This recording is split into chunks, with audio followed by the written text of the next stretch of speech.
ಕರ್ನಾಟಕದಲ್ಲಿ ಕಾವೇರಿದ ಹಿಂದಿ ವಿರೋಧಿ ಹೋರಾಟ.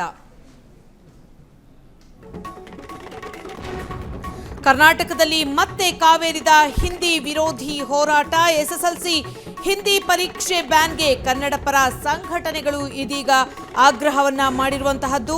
ಮಾರ್ಚ್ 31ರಂದು ನಿಗದಿಯಾಗಿರುವ ಹಿಂದಿ ಪರೀಕ್ಷೆ ವಿರುದ್ಧ ಇದೀಗ ಕನ್ನಡಪರ ಸಂಘಟನೆಗಳು ಸಿಡಿದೆದ್ದಿದ್ದಾವೆ.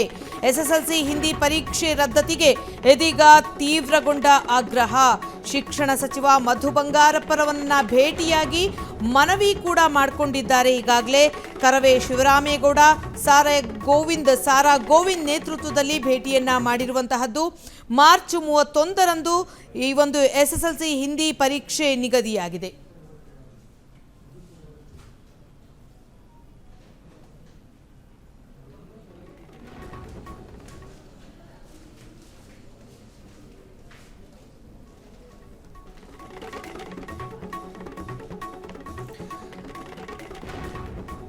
ಕರ್ನಾಟಕದಲ್ಲೂ ದ್ವಿಭಾಷಾ ಸೂತ್ರ ಜಾರಿಗೆ ಚಿಂತನೆ. ರಾಜ್ಯದಲ್ಲಿ ಹಿಂದಿ ಹೇರಿಕೆಗೆ ಬೀಳುತ್ತಾ ಬ್ರೇಕ್.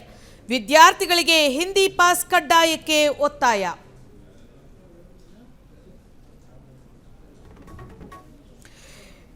ಕನ್ನಡಪರ ಸಂಘಟನೆಗಳಿಂದ ಒತ್ತಾಯ ಹಿನ್ನೆಲೆ ರಾಜ್ಯದಲ್ಲಿ ದ್ವಿಭಾಷಾ ಸೂತ್ರ ಜಾರಿಗೆ ಚಿಂತನೆ ನಡೆಸಿದ ಶಿಕ್ಷಣ ಸಚಿವರು ಸಿಎಂ ಜೊತೆ ಚರ್ಚಿಸಿ ನಿರ್ಧಾರ ಅಂತ ಹೇಳಿದ್ದಾರೆ ಮಧು ಬಂಗಾರಪ್ಪನವರು. ಎಲ್ಲ ಆಯಾಮಗಳಲ್ಲೂ ಚರ್ಚಿಸಿ ಮುಂದಿನ ನಿರ್ಧಾರವನ್ನ ನಾವು ಕೈಗೊಳ್ತೀವಿ. ಯಾರು ಪರೀಕ್ಷಾ ಕೇಂದ್ರಗಳಿಗೆ ಮುತ್ತಿಗೆ ಹಾಕೋದು ಬೇಡ ಅಂತಾನೂ ಕೂಡ ಮಧು ಬಂಗಾರಪ್ಪ ಅವರು ಹೇಳಿದ್ದಾರೆ. ಸಿಎಂ ಜೊತೆ ಮಾತಾಡಿ ಹಿಂದೆ ಈ ಬಗ್ಗೆ ನಿರ್ಧಾರವನ್ನು ಕೂಡ ಕೈಗೊಳ್ತೀವಿ.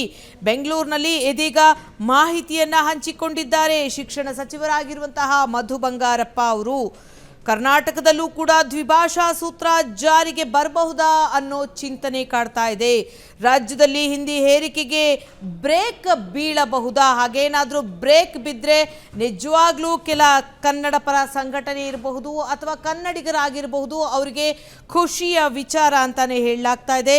ವಿದ್ಯಾರ್ಥಿಗಳಿಗೆ ಹಿಂದಿ ಪಾಸ್ ಕಡ್ಡಾಯಕ್ಕೆ ಈ ಹಿಂದೆ ಒತ್ತಾಯವನ್ನ ಹೇರಲಾಗ್ತಾ ಇತ್ತು. ಹಾಗಾಗಿ ಕನ್ನಡ ಪರ ಸಂಘಟನೆಗಳಿಂದ ಇದೀಗ ರಾಜ್ಯದಲ್ಲಿ ದ್ವಿಭಾಷಾ ಸೂತ್ರ ಜಾರಿ ಮಾಡಬೇಕು ಅಂತ ಶಿಕ್ಷಣ ಸಚಿವರಿಗೆ ಹೇಳಿದ್ದಾರೆ. ಹಾಗಾಗಿ ಶಿಕ್ಷಣ ಸಚಿವರಾಗಿರುವಂತಹ ಮಧು ಬಂಗಾರಪ್ಪ ಅವರು ನಾನು ಸಿಎಂ ಜೊತೆ ಚರ್ಚಿಸಿ ಮುಂದಿನ ನಿರ್ಧಾರವನ್ನ ಕೈಗೊಳ್ತೀನಿ. ಯಾರೂ ಕೂಡ ಪರೀಕ್ಷಾ ಕೇಂದ್ರಗಳಿಗೆ ಮುತ್ತಿಗೆಯನ್ನ ಹಾಕೋದು ಬೇಡ ಅಂತ ಹೇಳಿದ್ದಾರೆ. ಕ್ಷಣ ಕ್ಷಣದ ಸುದ್ದಿಗಳಿಗಾಗಿ ಫ್ರೀಡಂ ಟಿವಿ ಸಬ್ಸ್ಕ್ರೈಬ್ ಮಾಡಿ, ಲೈಕ್ ಮಾಡಿ ಹಾಗೂ ಫಾಲೋ ಮಾಡಿ. ಹೊಸ ಸುದ್ದಿಗಳ ನೋಟಿಫಿಕೇಶನ್ಗಾಗಿ ಬೆಲ್ ಐಕಾನ್ ಮೇಲೆ ಕ್ಲಿಕ್ ಮಾಡಿ.